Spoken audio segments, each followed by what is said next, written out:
Easter Sunday, 1975, began like any other for the Ruppert family in Hamilton, Ohio. But by nightfall, 11 people would be dead, all killed by one of their own. This is the chilling story of James Urban Ruppert, the man behind America's deadliest family massacre.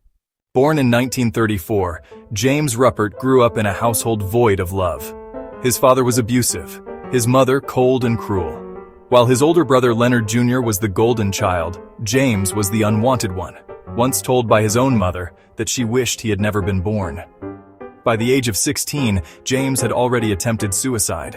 He lived in the shadows of his brother, who would later marry the girl James once loved. James dropped out of college, struggled to hold jobs, and returned home, defeated, broke, and bitter. His brother? A General Electric engineer, a father of 8. James? A lonely, unemployed man, drinking heavily and sleeping in his mother's house, rent-free. When his mother finally threatened eviction, something inside James began to crack. March 30th, 1975, Easter Sunday. The family gathered at 635 Minor Avenue for dinner. Children hunted eggs on the lawn. James slept off a hangover. By 4 p.m., he was awake. By 6 p.m., 11 members of his family were dead. Armed with 4 guns, James executed his mother, brother, sister-in-law, and all 8 of their children, ranging in age from 4 to 17. He fired 44 shots and hit 40.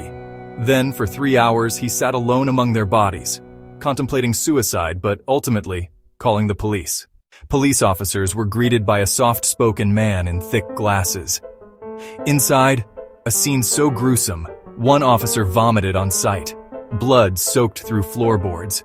There was no struggle. The family never saw it coming.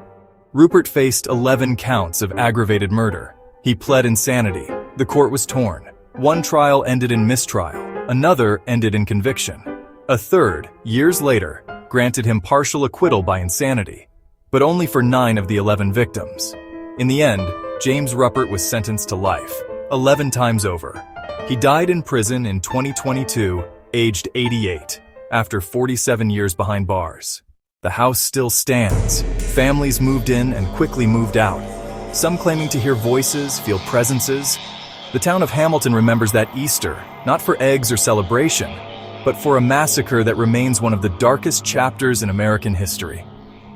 Was James Ruppert truly insane? Or was this the final act of a man pushed past his breaking point? Let us know what you think in the comments. And if you want more true crime stories like this one, subscribe and hit the bell. We'll see you in the next case.